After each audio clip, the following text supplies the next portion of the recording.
আজি মোৰ পাকঘৰৰ পৰা লোৱা এটা বিশেষ ইনগ্ৰেডিয়েণ্টৰ সৈতে বনাম গাহৰি মাংস। গাহৰি মাংসখিনি দেখি মই ৰখি থাকিবই নোৱাৰিলোঁ, একদম গেছ পাতি লগালগ বনাই দিলোঁ। আৰু যাদু ইমান সোনকালে হৈ গ'ল দেখিছেনে? আপোনালোককো লাগিব নেকি এনেকুৱা যাদু?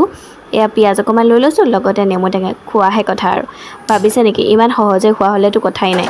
সেইকাৰণে এতিয়া গাহৰি মাংসখিনি ধুনীয়াকৈ বইল কৰি ল'লোঁ। লগতে লৈছোঁ আলু, পিঁয়াজ, আদা, ৰচুন সকলোখিনি থেতেলিয়াই ল'লোঁ।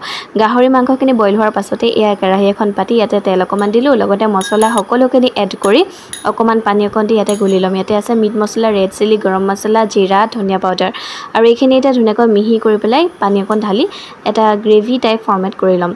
এয়া দেখিছেনে? এনেকুৱা কৰি ল'লেও হয়, নল'লেও হয়। মই কিন্তু আজি নতুন ষ্টাইলত বনাইছোঁ, সেইকাৰণে এনেকুৱা কৰি লৈছোঁ। আৰু এতিয়া তেলখিনি পকাৰ পাছতে পিঁয়াজ, নহৰু থেতেলাই থোৱা সকলো আদা, জলকীয়া সকলোখিনি ইয়াতে দি পেলাই এতিয়া আপোনালোকে যেনেকৈ ভাজে মই তেনেকৈয়ে ভাজি আছোঁ। কিন্তু ইয়াতে দিম এটা বিশেষ ইনগ্ৰেডিয়েণ্ট, যিটোৱে গাহৰি মাংসখিনি খাবলৈ খুব বেছি সোৱাদ লগা হয়। আৰু এয়া দেখিছেনে গাহৰি মাংসখিনি ধুনীয়াকৈ দি ল'লোঁ। আপোনালোকৰ কাৰ কাৰ জিভাৰ পানী পৰি আছে সেইটোও জনাব।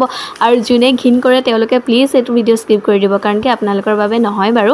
আপোনালোকক মানে ঘিণ লগোৱাৰ কাৰণে মই বহুত বেছি চৰি কৈছোঁ। এতিয়া মেইন ইনগ্ৰেডিয়েণ্টটো দি দিছোঁ। এয়া হৈছে কি গম পাইছেনে? আপোনালোকে বহুতে চাগে দেখি গম পাইছে। এয়া হৈছে বাঁহগাজ, যিখিনিয়ে গাহৰি মাংসখিনি ইমান বেছি সোৱাদ কৰি পেলাই। আপোনালোকক কি ক'ম, যিসকলে খাইছে তেওঁলোকে চাগে নিশ্চয় গম পাইছে। আৰু এইখিনি অকণমান দেৰি যোৱাৰ পাছত এয়া পানী অকণ দি উতল আহিবলৈ দিলোঁ। আৰু উতল অহাৰ পাছত কালাৰে চাব নে গোন্ধই চাব। যদি ওচৰত থাকিলেহেঁতেন, গোন্ধ এনেকুৱা আমোল মোলাই আছে নহয় খৰিচাখিনি, আপোনালোকক কি ক'ম।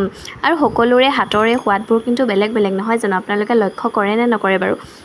মোৰ হাতৰ সোৱাদটো যেনেকুৱা হৈছে, আপোনালোকৰ হাতৰ সোৱাদটো অকণমান বেলেগ হ'ব পাৰে তাতছে। কাৰোবাৰ যেনিবা ভাল হয়, কাৰোবাৰ বেছি ভাল হয়, আৰু কাৰোবাৰ যেনিবা বহুত বেছি বেয়া হয়। কেতিয়াবা মোৰো সেইটো হয় বাৰু দেই, মিছা নকওঁ। বাকী আজিৰ ভাত সাজ আমাৰ এনেকৈ হ'ল। আপোনালোকে এনেকৈতো খাইছেই বাৰু, কিন্তু টেষ্টটোৰ কথা জনাবলৈ কিন্তু নাপাহৰিব। বাকী আজিৰ ভিডিঅ' ইমানেই, বাই বাই।